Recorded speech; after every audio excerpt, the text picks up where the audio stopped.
Aujourd'hui, on va parler de comment devenir bon dans n'importe quelle compétence et plus particulièrement de la solution des 1%. Si tu connais pas cette solution, je t'invite vivement à regarder la suite de la vidéo. Bienvenue. Salut les amis, c'est Charles Gauthier. J'espère que vous passez un excellent week-end et que tout va pour le mieux de votre côté. Juste avant de commencer la vidéo, si tu es nouveau et que tu n'as jamais vu mes vidéos, je t'invite tout simplement à cliquer sur le bouton rouge sous la vidéo pour t'abonner à la chaîne. Je poste en moyenne entre 3 et 4 vidéos par semaine pour t'aider à devenir libre et indépendant en vivant de ta passion pour la création de jeux. Du coup, solution des 1%. Entendu parler, pas entendu parler? Moi, ça fait quelques temps que j'ai pu me documenter là-dessus, lire un petit peu et comprendre ce que c'était et que j'applique ça au quotidien dans mon entreprise sur les différentes compétences que j'ai envie de développer et également sur ma vie perso pour moi devenir meilleur chaque jour, essayer de progresser, de devenir quelqu'un de meilleur humainement. C'est quelque chose que j'essaie de mettre en application et je voulais te parler de ça parce que ça m'a grandement aidé, ça m'a permis de garder une motivation de dingue, peu importe les difficultés que j'ai pu rencontrer dans mon expérience professionnelle pour créer des jeux, et je pense que ça pourrait t'aider également. En tant que créateur de jeux, qu'on veuille créer des jeux pour PC, pour console, pour mobile ou pour toute autre plateforme, il y a quand même un paquet de sujets qu'on doit un minimum maîtriser, surtout si on est tout seul, qu'on est un peu solo dev, indie dev, ça peut devenir un peu complexe parce que entre la partie de développement, la partie artistique, la partie game design, de level design, de storytelling, de marketing, de com, bref, tous les autres, je vais pas tous les citer, ça fait un paquet de sujets à maîtriser quand même, ou à déléguer s'il y a besoin. Mais voilà, mais comment on peut essayer de progresser, même si c'est pas notre cœur de métier, dans ces compétences-là pour être plus ou moins bon dans l'ensemble de ces domaines et pour pouvoir avancer vers notre rêve dans de meilleures conditions.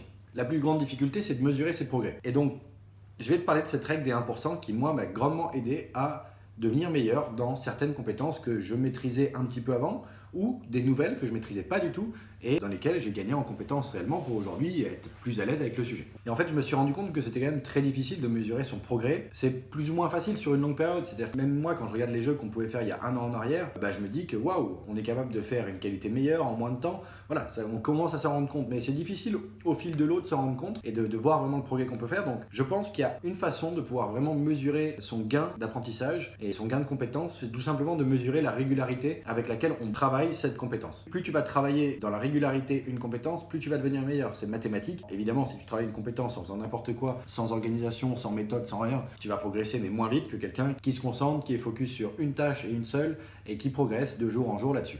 Pourquoi je te parle de ça? C'est parce que la régularité, c'est certainement, je trouve, moi, d'expérience maintenant, la chose qui m'a permis de faire le plus de bons en avant.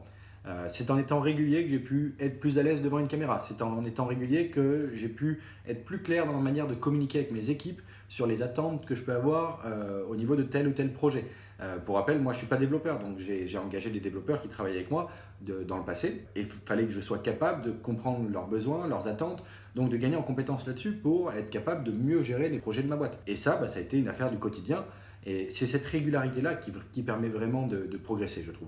C'est pas de travailler avec intensité une fois par semaine, le samedi après-midi, quand tu vas dégager un peu de temps, qui va te permettre de réellement avoir une vraie progression. C'est de travailler vraiment régulièrement sur une tâche donnée, tous les jours, tu passes une demi-heure, et ça fait du bien parce que tu perçois le progrès au fond de toi. Tu sens que tu progresses, tu peux peut-être pas trop le mesurer, mais tu le sens vraiment. Et j'ai remarqué une seule chose, la règle des 1%, un truc magique qui mathématiquement est assez dingue, tu vas le voir dans quelques instants. Si tu t'améliores de 1% chaque jour sur une compétence, tu vas progresser très vite. Tu seras 2 fois meilleur qu'à l'initial en 70 jours environ. Et c'est là que ça devient encore plus intéressant. Et imaginons maintenant qu'on se dise, ok, on ne fait pas ça sur 70 jours, mais on fait ça sur un an, 365 jours. C'est pas 2 fois meilleur que tu vas être, c'est 38 fois meilleur. Donc tu imagines le gain de compétences que tu peux avoir dès ans sur un sujet si tous les jours tu te mets même un petit objectif, juste voilà. Le 1% est difficile à mesurer, mais c'est dans le principe, dans l'idée. Si tu te dis, ok, je dois avoir bossé un quart d'heure, une demi-heure sur ce sujet-là précisément aujourd'hui et tous les jours pendant le mois qui vient pour essayer de progresser, si tu fais ça pendant un an même, tu vas être 38 fois meilleur. C'est pas beau?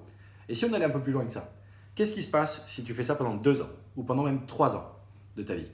Si tu fais ça pendant 2 ans, c'est 1427 fois meilleur. Tu vois la courbe exponentielle qui arrive? Donc imagine pour 3 ans, qu'est-ce que ça va être? Ça va être 53 405 fois meilleur qu'au jour 1. Si vraiment pendant 3 ans, tous les jours, tu t'es dit que tu vas développer telle ou telle compétence sur un sujet précis. Donc le fait d'être focus, concentré à arroser une seule graine et de le faire un petit peu tous les jours va te permettre d'avoir un effet levier gigantesque sur ton gain, ton apprentissage, ton aisance sur un sujet et sur la clarté de ce que tu vas apprendre. Donc c'est juste magique. Apprendre une compétence, apprendre en particulier peut-être si tu es développeur la partie un peu artistique, être capable de maîtriser un peu la 2D, un peu la 3D, si tu en fais une demi-heure tous les jours, je te garantis qu'au bout de 2 mois, 3 mois, 4 mois, tu auras vraiment déjà une bonne expertise. Et que si tu fais ça pendant toute la durée de ton projet ou de ta vie professionnelle et que tous les jours tu t'y mets un petit peu, bah, tu deviendras un réel expert ou quelqu'un qui a vraiment des compétences avérées sur le sujet. Donc plutôt une bonne chose. Enfin, en tout cas, moi, j'ai trouvé ça vraiment bluffant. Ça m'a complètement éclaté le cerveau quand j'ai lu des articles là-dessus. C'est bête, hein. J'ai fait des études de maths et d'ingé et je me suis jamais rendu compte de ça, ou je m'étais jamais amusé à faire un tableau avec les calculs de croissance, de pourcentage et tout ça. Mais c'est vraiment bluffant ces chiffres de, ok, 2 fois meilleur en 70 jours, 38 fois meilleur en 1 an, 1427 fois meilleur en 2 ans et plus de 53 000 fois meilleur en 3 ans. C'est juste monstrueux. Donc ça donne envie de le faire sur tous les sujets, tous ceux qu'on a envie de développer, parce que ça marche vraiment. Moi, ça fait 3 ans que je travaille dans cette industrie et je me sens 10 fois plus à l'aise qu'auparavant. Il y a plein de trucs qui sont évidents pour moi aujourd'hui, qui ne l'étaient pas au départ et qui sont intégrés dans nos process. On a pu diviser par 10 nos temps de développement de jeu. On est beaucoup plus clair dans la manière de gérer nos projets. On est beaucoup plus clair dans la manière d'analyser le marché pour être capable de concevoir des idées qui sont pertinentes avec les tendances actuelles. Bref, on a gagné en compétences grâce à cette régularité d'action et d'apprentissage, quels que soient les profils de la boîte et leur mission principale, pour avancer. Et moi, personnellement, j'ai essayé d'appliquer ça sur différents domaines, pas sur tous à la fois, et je sens une réelle différence. Je sens quelque chose qui me rend meilleur qu'hier, meilleur qu'avant-hier, et ça donne envie d'aller encore plus loin. C'est juste génial niveau motivation également. Donc cette règle des 1%, elle est dingue, elle est géniale, et c'est ce que j'avais envie de te partager aujourd'hui. Alors bien sûr, tu me diras, mais comment mesurer si j'ai vraiment fait 1% d'amélioration aujourd'hui? On va pas se mentir, c'est difficile, c'est un petit peu un feeling.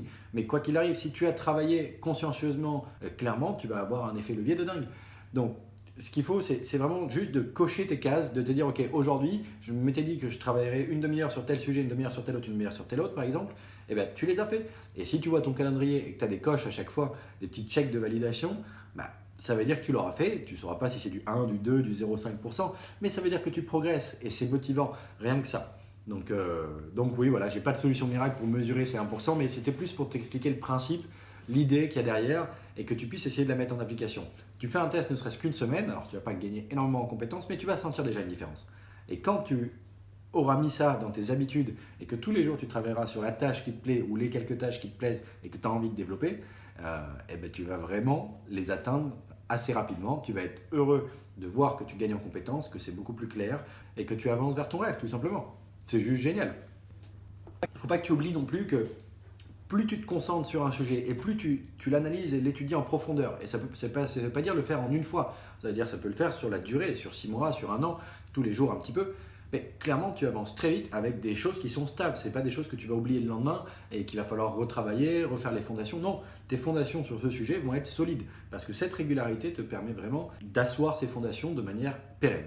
Donc maintenant, moi ce que je t'invite à faire, c'est de mettre en application cette règle des 1% et d'éviter de vouloir le faire sur tous les sujets d'un coup. Il vaut mieux arroser une graine par une graine que d'arroser toutes les graines et d'attendre de voir ce que ça va faire avec le même volume d'eau. Aujourd'hui, si tu as peut-être une compétence que tu as envie de développer bien plus que les autres, essaie d'appliquer cette règle des 1% à cette compétence-là. Si c'est pour toi personnellement, sur un truc que tu as envie de changer dans ta vie, applique-le aussi sur ta vie personnelle. Tu verras que ça a un impact de fou. Franchement, cette règle des 1%, cette solution-là, moi, elle m'a changé pas mal de choses dans ma vie. Les chiffres des 38 fois, 1427 fois et 53 000 fois et quelques, c'est juste dingue. Mais c'est vrai mathématiquement. Donc à nous maintenant d'essayer de progresser et de gagner 1% chaque jour. Si tous les jours tu es 1% meilleur, quel que soit le domaine, mais tu n'as pas de limite, tu vas pouvoir aller très loin. Donc voilà ce que je voulais te partager aujourd'hui. J'espère que cette vidéo aura pu t'être utile et qu'elle t'a intéressé et que tu vas passer à l'action dès demain ou dès aujourd'hui pour tester ça et te mettre un peu dans une régularité et juste à mesurer ta régularité.